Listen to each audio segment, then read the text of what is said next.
Рустам Эмомали посчитал своего отца Рахмона великим политиком. В Узбекистане перебои с электричеством. 877 мигрантов задержаны в ходе рейда в Санкт-Петербурге. Президент Польши: упавшая ракета с большей вероятностью принадлежит ПВО Украины.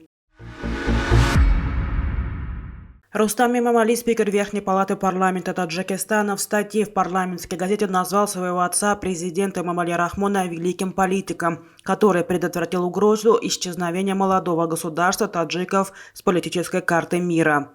Глава Маджлиса Милли имеет в виду установление мира в Таджикистане после гражданской войны 92-97 годах, однако он не упомянул о том, что межтаджикский мир был достигнут не только усилиями одной стороны, то есть Эмомали Рахмона, но и благодаря вкладу объединенной таджикской оппозиции, в частности ее руководителя Саида Абдулло Нури.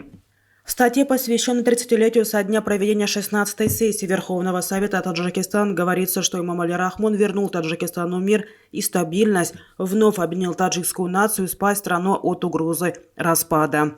Статья Рустама Эмомали опубликована в газете «Садо и Марду», официальном издании парламента Таджикистана.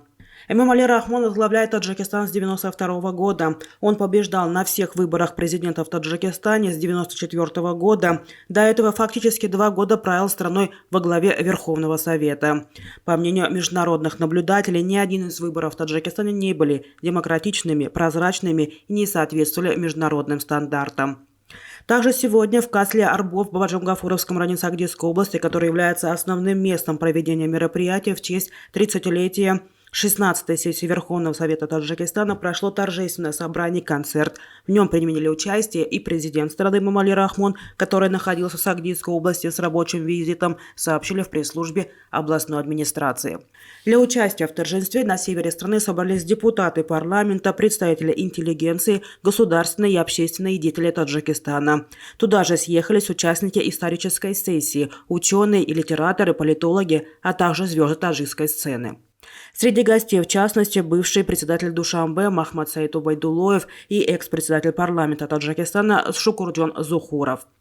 В истории таджикского народа 16-я сессия Верховного Совета является поворотным событием, оказавшим существенное влияние на прекращение гражданской войны, нормализацию политической ситуации, а также формирование в Таджикистане правового демократического светского государства.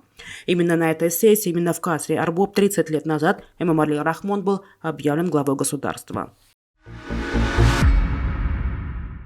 В ряде регионов Узбекистана наблюдается перебой с подачей электроэнергии, что вызвано снижением подачи газа на ТЭС.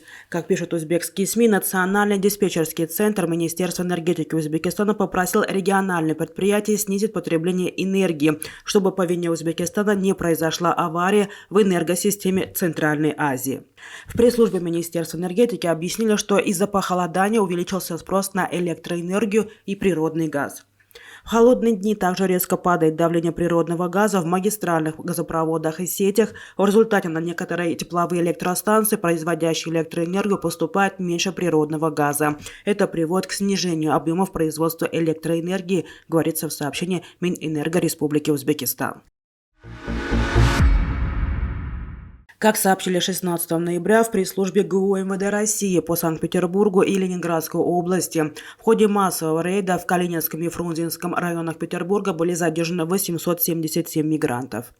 В сообщении говорится, что основное внимание правоохранительных органов было уделено местам компактного проживания иностранных граждан, а также промышленным и торговым площадкам, привлекающим иностранную рабочую силу. В общей сложности полицейские проверили 877 граждан стран ближнего зарубежья. Все они для разбирательства были доставлены в территориальные отделы полиции, сообщила петербургская полиция. По информации ведомства, из этого числа 58 задержанных иностранцев находились на территории России с нарушением миграционного законодательства. В отношении них возбуждены административные дела, им грозит депортация. В главке МВД отметили, что по результатам административного расследования мигранты по итогам 2021 года число официальных трудовых мигрантов в Петербурге выросло на 24% и достигло 325 тысяч.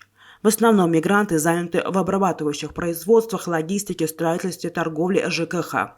Большую часть потока составляют работники стран с безвизовым порядком въезда, в том числе и стран Центральной Азии, включая Таджикистан.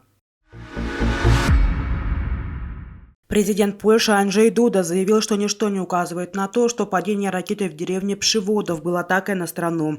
Он отметил, что у него нет никаких доказательств, что упавшая ракета была выпущена российскими военными, и признал высокую вероятность того, что она принадлежала ПВО Украины. Сам инцидент он охарактеризовал как несчастный случай. Скорее всего, это была ракета С-300 российского производства. На данный момент у нас нет доказательств того, что это была ракета, выпущена российской стороной.